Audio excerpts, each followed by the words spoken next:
අද අපි මත්ද්‍රව්‍ය ගැන පොඩ්ඩක් සාකච්ඡා කරමු. මොකද මේක ලක්ෂ 16ක් අපේ තරුණ ප්‍රජාව ගිලගත් ප්‍රශ්නයක් වෙලා. ඊට අමතරව දවසකට අපේ රටේ 40000ක් පමණ දෙනා මේ මත්ද්‍රව්‍ය මත්පැන් නිසා රෝහල්ගත වෙලා මේ මොහොතේ ප්‍රතිකාර ගන්නවා. එතකොට ඔබට පේනවා ලක්ෂ 16ක පවුල්, එතකොට 40000ගේ පවුල් වල ගැටලු. ඒ විතරක් නෙමෙයි දිනපතා මේ අරක්කු ගැනීම නිසා ලක්ෂ 4කගේ පමණ පවුල් වල ගැටුම් ඇති වෙලා තියෙනවා. ඉතින් මේ මත්ද්‍රව්‍ය ගත්තාම මේ මත් කතාවට අමතරව මේ දුම්පානයත් ඉතා ගැඹුරු වශයෙන් බලපාලා ඒකනුත් 50ක් විතර වසරකට මිය යනවා අපේ රටේ. ඊට අමතරව කෝටි 3ක් පමණ තමාගේ ධනය මෙව්වට විය වෙනවා. ඒ නිසා මෙවුවා යම් සීමාවක් තුල පමණක් නෙමේ මේ ශරීරයට විස දෙන දේවල් සහ මූර්යෙන්ම අයින් කරගන්නට තමයි හිත හදා ගන්නට වෙන්නේ. ඒ නිසා මතු පරපුර දැනුවත් කරන විවිධ ක්‍රම රජයේ මගින් ඊට පස්සේ තවත් අය භාවිතා කරනවා. ඉතින් මෙහිදී ඔබට මතක් කරන්නේ මේ ක්‍රමය නැත්තම් මේ අපි අනුගමනය කරන කවුන්සලින් ක්‍රමය එහෙම නැත්තම් මෝහන ක්‍රමය තුලින් ඔබේ දරුවාට නැත්තම් ඔබේ හිතවතාට මේ දැනුම මේ ප්‍රතිකාර ලබා දීලා ඔවුන්ටත් කිසියම් අපහසුතාවයක් තියෙනවා නම් ඉක්මනින් මේක සුව කරගන්න නැත්නම් අබ්බැහියෙන් වළක්වන්න ඔබට පුළුවන් වෙනවා මේ උපකාරය මේ දැනුම් සම්භාරය දීලා ඒගොල්ලෝ හරි විදිහට යොමු කරගෙන එහෙම නැත්නම් ඒක සම්පූර්ණ අත්මිදලා ඉන්නවා නම් ඒ අත්මිදලා ඉන්න අයට තවදුරටත් මේක ජවාත්මකව ඒ අත්මිදෙන පැත්තට යන්න මේ වීඩියෝ එක ඉතා වටිනා වෙනවා. ඉතින් ඔබට පේනවා මේ මිසයිල් විදියට හෙරොයින් සහ අයිස් කියන ඒවා ඔබේ මනසට ඔබේ දරුවන්ගේ මනසට යන හැටි.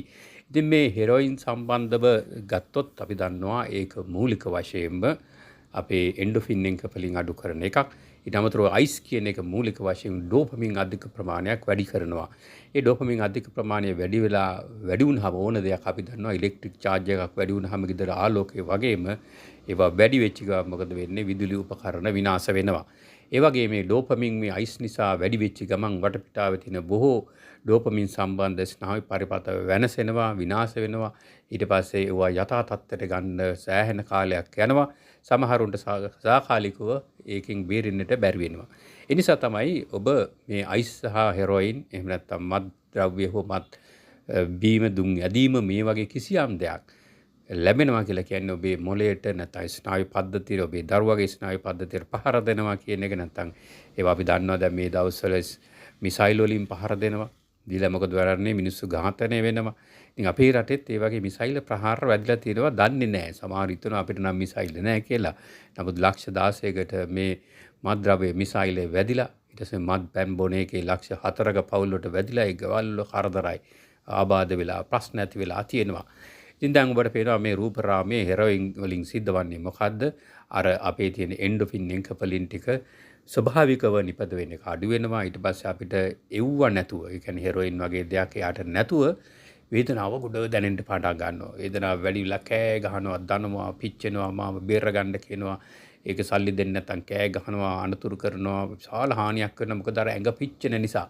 ඉතින් මේ මොකද මෙයා කරලා තියෙන්නේ? අර විස ද්‍රව්‍ය ගියන් පස්සේ ඒක මිසයිලයක් විදිහට ගිහිල්ලා අපේ එයාගේ අර එන්ඩෝපින් හදන මධ්‍යස්ථාන සම්පූර්ණ පහර දීලා වනසලා දානවා. ඉතින් ඒකයි සිද්ධ වන්නේ. ඒ නිසා ඔබ කල්පනා කරන්න මේ පිටින් එකක් අරගෙන ඔබේ මොළයේ තියෙන වටිනා වේදනා නාශක පද්ධති වලට පහර දෙනවද කියලා.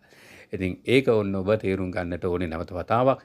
එහෙම තේරුම් ගත්තොත් ඔබට පුළුවන් වෙනවා මේක මිසයිලයක්, මේක විස පෝපු ඊතලයක්, එහෙම නැත්නම් විස අඩංගු රසායනික අවියක් විදිහට මේ දිහා ළමයිට පෙන්වන්න, ළමයි ජනතාව දැනුවත් කරන්න ඔබ ඒක තේරුම් ගන්න උත්සාහ ගන්නවා නම් ඔබට ඊටාම පහසුවෙන් මේකෙන් අයින් වෙන්න පුළුවන් වෙනවා.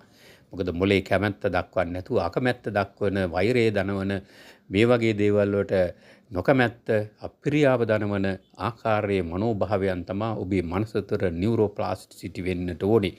අන්න ඒකයි ඔබ ඉගෙන ගන්නට ඕනේ.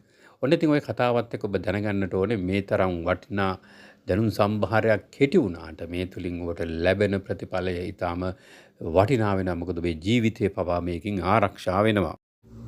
ඔන්න ඉතින් ඔබට පේනවා මේ රූපරාම වලින් ඔබේ මොළයට අර මිසයිල් ඇවිල්ලා පහර දෙන හැටි. ඒ නිසා ඔබේ මොළයේ ඇතුලේ තියෙන අර ආදරය කරුණාව දක්වන පරිපත ටික අම්මට තාත්තට ආදරය කියන පරිපත ටිකට පහර දීලා ඒක වනසලා දානවා. ඒතර ඔබට අම්මා තාත්තා කෙරෙහි තමන්ගේ ජීවිතය කෙරෙහි හොඳ විදිහට හිතන පරිපත ටික කැඩිලා ඒ මාර්ග ස්නායු පරිපත නැත්තම් ඒ කරන්ට් එක යන්නේ නැති වෙනවා. ඒ විතරක් නෙමෙයි ඔබේ ඩෝපමින් ප්‍රමාණය තියෙනවා ඇඟේ අඩු කරාට පස්සේ ඔබේ ඇඟ ඉල්ලනවා නැවත වතාවක් මේක ගනින් කියලා ඔබේ පොළඹවලා නැවත වතාවක් ඔබව රවට්ටලා ඔබේ ඇඟට වේදනාව දනවලා අරව ගන්න නැවත ඔබ පොළඹවනවා. ඊට අමතරව එන්කොප්ලින් අර ඉස්සෙල්ලා කිව්වා වේදනාව දෙන පාරවල් ටික වේදනාව අඩු කරන පාරවල් වලට පහර දීලා ඒවා ඔබේ නැති කරලා ඔබට රවට්ටලා ඔබේ සල්ලි ටික එළියට දීලා දෙමව්පියන්ගේ සල්ලි දීලා ඔබේ ආත්මය පාවා දීලා ඒ ටික ආයෙත් ඇතුළට පිටින් ණයට ගන්නට වෙනවා. ඔබට උපතින්ම ලැබිච්ච වේදනාව අඩු කරන මධ්‍යවදීන් හොඳ විදිහට සතුට විඳිනේ ඔක්කොම වනසලා දානවා. ඒ නිසා මොකද වෙන්නේ ඔබේ අධ්‍යාපනය, ඔබේ සෞඛ්‍ය, ඔබේ ජීවිතය, ඔබේ අනාගතය, ඔබේ පෙම්වතා පෙම්වතියගේ පවුලේ තත්ත්වය ඒවා එකක්වත් ඔබට හරියට බැලන්ස් කරගන්න බෑ. මොකද අර අපි දන්නවා මිසයිලයක් වැදුනහම මේ නගරේ පාරවල් කැඩිලා යන්න එන්න බැරිලා දුක් විඳිනවා මිනිස්සු. ඒ වගේ ඔබ තනියම දුක් විඳිනවා විතරක් නෙමෙයි ඔබේ මේ ඇතුලේ වැඩ විනාශින් නිසා ඔබේ පවුලමත් ඔබ හා සම්බන්ධ වෙන සියලු දෙනාට හානියක් සිද්ධ වෙනවා. ඉතින් මේක තමයි ඔබ අවබෝධ කරගන්න ඕනේ වටිනාම කතාවක් දවසේ. ඉතින් මේ මත්ද්‍රව්‍ය ගන්න ඒකට අබ්බැහි වෙන්න යන හැමෝම දන්නවා මේක තේරුමක් නැහැ වැඩක් නැහැ විනාශයක් කියලා. හැබැයි ඔබගේ වැරදි පැත්ත ඔබට හානි කරන පැත්ත නැත්නම් ඔබ අපායට යවන ඔබේ සෞඛ්‍ය නැති කරන පැත්තක් හිතේ තියෙනවා. අපි ඒකට ඇනකොන්ඩා ඉන්ටෙලිජන්ට් කියනවා නැත්නම් AI කියනවා. එහෙම නැත්නම් සමහර ආගම් වල මාරයා සහ සාතන් කියනවා. ඒ පැත්ත මොකද කරන්නේ? ඔබ උපලඹරව නෑ ඔය කියන්නේ වහන්න එපා ඔය කියන්නේ වහන්න එපා දැන් ඔයා යන්න මේක තමයි ජොලිය කියලා ඔයා රවට්ටලා ඔයා වට්ටලා ඔයාගේ ආත්මය නැති කළා දානවා. ඉතින් ඒකයි කරන්නේ. ඒ නිසා ඊට විරුද්ධව ඔබේ හිතේ අර ඩිෆෙන්ස් පද්ධතියක් තියෙන ඔබ පාසල් කාලේ ඔබ එහෙම හිතුවේ නෑනේ නේද? ඔබ හොඳ රස්සාවක් කරන කාලේ හිතුවේ නෑනේ. ඔබ යාළු වෙන කාලේ හිතුවේ නෑනේ. ඔය වසවිස මන්නම් ගන්නෙ නෑ කියලා තමයි එදා පොරොන්දුනේ. එදා හිතෙන් හිතුවේ.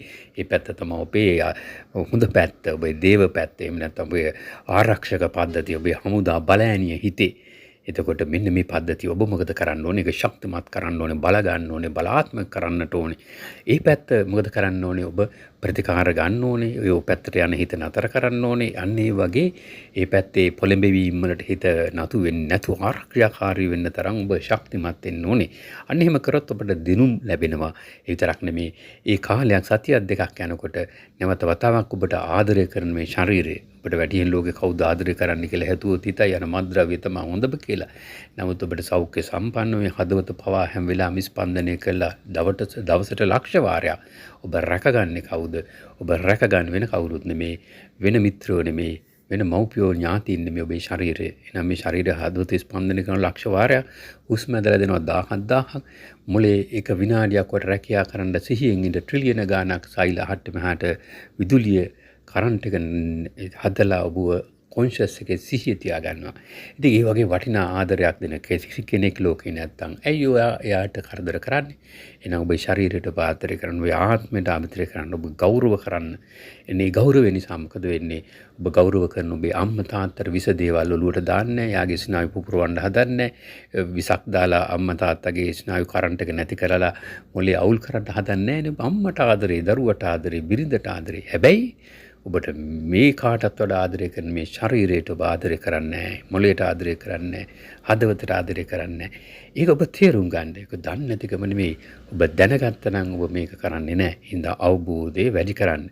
වැඩි කරන්න ඔබට පුළුවන් වෙනවා මේ කියන විස ලෝකෙන් ගැලවිලා ඔබේ ආරක්ෂා පද්ධතියත් එක්ක සැබෑවීම ආදරය කරලා ඉදිරියට යන්න. ඔන්න එහෙනම් නැවතත් කල්පනා කරන්න මේ කියන විස වර්ගවලින් මේ මිසයිල් වලින් ඔබේ ස්නායු පද්ධතියේ පරිපථවලට ගමන් මාර්ගවලට පණිවිඩ මාරු තැන්වලට පහර දී ගන්න නැතුව ඉන්න. ඒ විතරක් නෙමෙයි මෙන්න මෙහෙම හිතියොත් ඔබේ නැවත වතාවක් ඔබේ ශරීරය ඔබට උදව් කරලා ඔබේ එන්ඩපුයින් පද්ධතිය යථා තත්ත්වයටපත් කරනවා. ඉන්කපලින් පද්ධතිය යථා තත්ත්වයටපත් කළා ඔබට පෞල් ජීවිත, විවාහ ජීවිත, දෙමව්පියන් සමග ඔබේ අධ්‍යාපනය නැවතත් හරි විදිහට කරන්න මේ ශරීරයේ මේ මොළය ඔබට උපකාර කරනවා. අන්නේ උපකාරය ලබා ගන්න කියලා අපි ඉල්ලා සිටින්. නැවතත් මේ වගේ කතාවකින් අපි හමුවෙනතුරු ඔබට ජයග්‍රහණී දවසක් වේවා.